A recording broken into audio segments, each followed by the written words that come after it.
দর্শক, নিউজ 24 ইন্টারন্যাশনালের শুক্রবারের সাপ্তাহিক আয়োজন অন্যরকম সংবাদে আপনাদের স্বাগত জানাচ্ছি। সাথে আছি আমি কাজী আয়শা। রাস্তায় পড়ে থাকা গাছের মরা শিকড়, যা বেশিরভাগ মানুষের কাছে আবর্জনা, কিন্তু নাইজেরীয় শিল্পী এমানুয়েল একো তুতুর কাছে এগুলোই অমূল্য শিল্পের উপাদান। এই শিকড় দিয়ে তিনি বাঁচিয়ে রাখছেন নিজের দেশের ঐতিহ্য আর পরিচয়। সম্প্রতি ফেলে দেয়া শিকড় ব্যবহার করেই তৈরি করেছেন 11 ফুট লম্বা এক ডাইনোসরের ভাস্কর্য, যা ফেলেছে সারা বিশ্বে। শিল্পী এমানুয়েল একোতুর কাছে শিল্প মানে শুধু সৌন্দর্য নয়, বরং নিজের শেকড়কে চেনা। নদীর ধার বা জঙ্গল থেকে ফেলে দেয়া শেকড় সংগ্রহ করে তিনি গড়েন মূর্তি। তার বানানো জলদেবীর মূর্তির চুলের বিন্যাস থেকে শুরু করে সবই যেন নাইজেরীয় সংস্কৃতির প্রতিচ্ছবি। আমার শিল্পকর্ম কেবল এমন একটি শিল্পকলা নয় যা আপনি চলার পথে দেখে শুধু সুন্দর বলবেন। এটি আপনাকে আপনার পরিচয়ের কথা মনে করিয়ে দেয়। সারা বিশ্বে আমাদের সকলেরই নিজস্ব শেকড় রয়েছে, কারণ আমরা প্রত্যেকেই কোনো না কোনো স্থান থেকে এসেছি। অনেকে তাকে পাগল ভাবলেও এই শিকড় দিয়েই 9 মাসে বানিয়েছেন 320 কেজির ডাইনোসর। গাছ না কেটেই তিনি প্রকৃতির মধ্য থেকে তুলে আনছেন দেশের পরিচয়। Desk report, news 24। ক্যানভাসে প্রকৃতির রং আর হৃদয়ে এক শৈল্পিক উত্তরণের তীব্র আকাঙ্ক্ষা। সিডনির সমুদ্র তীরে দশকের পর দশক ধরে এভাবেই এক বিরল শিল্প সাধনায় মগ্ন শিল্পী মাইকেল ব্রেডেন। কম্পিউটারের যুগে হাতে আঁকা ছবিতে তিনি ফুটিয়ে তোলেন প্রকৃতির প্রাণ। কিন্তু এত কিছুর পরেও তার অপেক্ষা এক অধরা মুহূর্তের, এক চূড়ান্ত শৈল্পিক প্রাপ্তির। প্রকৃতির সব প্রতিকূলতাকে সঙ্গী করে সিডনির উপকূলে এক শিল্পীর নিরন্তর পথ চলা। তুলির আঁচড়ে ক্যানভাসে তিনি শুধু ছবি আঁকেন না, খোঁজেন নিজের শৈল্পিক উত্তরণ। কম্পিউটারের যুগে হাতে আঁকার এই শিল্প অনেকটাই বিরল। 25 বছরের বেশি সময় ধরে এভাবেই ছবি আঁকছেন মাইকেল ব্রেডেন। বাইরে এসে ছবি আঁকলেই একটা জায়গার আসল নির্যাসটা পাওয়া যায়। আমার এখনো মনে হয় আমি শিখছি, আর এটাই হয়তো আমাকে পরের ধাপে যাওয়ার জন্য এগিয়ে নিয়ে যায়। ব্রেডেনের এই শিল্প সাধনা মুগ্ধ করে স্থানীয়দেরও। সমুদ্রের দিকে তাকিয়ে কাউকে এভাবে কিছু তৈরি করতে দেখাটা সত্যিই অসাধারণ। শিল্পী ব্রেডেন এভাবেই প্রকৃতির মাঝে খুঁজে চলেন তার শিল্পের পূর্ণতা। Desk report, news 24। যুক্তরাষ্ট্রের স্যান ডিয়েগোতে অনুষ্ঠিত হয়ে গেল বিশ্বের অন্যতম বড় পপ কালচার উৎসব কমিক-কন। প্রতি বছরের মতো এবারও কসপ্লে স্যাটারডেতে নিজেদের পছন্দের সাইফাই বা ফ্যান্টাসি চরিত্রের মতো সেজে হাজির হয়েছিলেন হাজার অনুরাগী। পছন্দের চরিত্রের পোশাক তৈরি করতে অনেকে মাসব্যাপী প্রস্তুতি নিয়েছিলেন। মূল কনভেনশন সেন্টার থেকে শুরু করে গ্যাস ল্যাম্প কোয়ার্টার পর্যন্ত সর্বত্রই দেখা গেছে এই রঙিন দৃশ্য। কল্পনার জগৎ থেকে যেন এক এক করে বেরিয়ে এসেছিলেন সবাই। মার্ভেলের ফ্যান্টাস্টিক ফোরের দ্য থিং থেকে শুরু করে দ্য উইজার্ড অফ অজের গ্লিন্ডা কিংবা ডিসি কমিক্সের ওয়ান্ডার উইমেন, কাউকেই খুঁজে পেতে খুব একটা বেগ পেতে হয়নি। অংশগ্রহণকারীদের কাছে দৈনন্দিন জীবনের একঘেয়েমি কাটিয়ে সৃজনশীলতা প্রকাশ করার এবং অন্যদের মুখে হাসি ফোটানোর একটি সেরা মাধ্যম ছিল এই কসপ্লে। ধীরে ধীরে এটি একটি শক্তিশালী কমিউনিটিতে পরিণত হয়েছিল।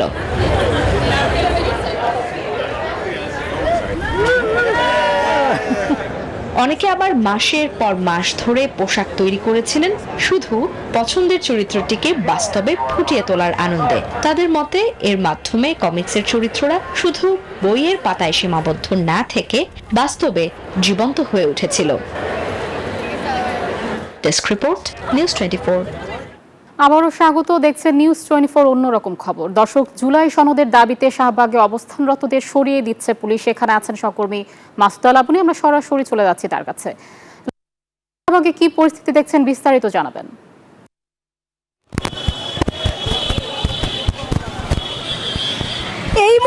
এই মুহূর্তে কিন্তু ধাওয়া পাল্টা চলছে। আমরা এখানে যারা আসলে হামলা করেছিলেন অর্থাৎ তুলে দিয়েছেন তাদের সাথে আমরা কথা বলেছি। তারা যেটি বলছেন যে এটি আসলে এখানে যারা আসলে তুলে দিয়েছেন তারাও কিন্তু জুলাই আহত এবং তারা থেকে বলছেন যে এখানে ভোগান্তি সৃষ্টি করা হচ্ছে, এমন একটি অভিযোগে তাদেরকে তুলে দেওয়া হচ্ছে। আমরা একটু ডিসির সাথে একটু কথা বলার চেষ্টা করি। তিনি আমাদেরকে কি বলেন একটু জানানোর চেষ্টা করি। আমরা একটু সরাসরি সম্প্রচারে আছি, একটু বলবেন যে আসলে যারা তুলে দিল তারা কারা? বলছিল পুলিশের পক্ষ থেকে তুলে দিচ্ছে। এখানে এখানে যারা প্রকৃত আহত বা জুলাই যোদ্ধা ছিল তারা নিজেকে বলছে আমরা প্রকৃতভাবে আহত এবং জুলাই যোদ্ধা, আমাদের মান সম্মান ইজ্জত সব নষ্ট হয়ে যাচ্ছে। গতকাল থেকে তারা অযৌক্তিকভাবে এই যে এখানে শাহবাগের মতো একটা মোড়ে এরা অবস্থান নিয়ে সাধারণ জনগণের বিরুদ্ধে অবস্থান নিয়েছে, যাকে তাকে আওয়ামী লীগ ট্যাগ দিচ্ছে, এটা এদের মান সম্মান নষ্ট হচ্ছে। এই বলে তারা কিন্তু এসে এই যে তারা আজকে অবস্থান নিয়েছিল তাদের বিরুদ্ধে তাদেরকে দাওয়া দিচ্ছে, এরা চলে গেছে। এই হচ্ছে পুলিশ জাস্ট খালি যেন দুই পক্ষের মধ্যে বড় ধরনের ঝামেলা না হয় এটা ঠেকাইছে, এইটুকু। আপনি শুনছিলেন যে এখানে এটা তারা তো আসলে গতকালকে থেকে দেখছেন যে পুরো মোড়টা দখল করে রাখছিল, তারা আমাদের ব্লক নিয়ে রাখছে। আমরাও যেহেতু জুলাই আহত এই জন্য আমরাও কিন্তু কিছু বলতে পারতেছিলাম না।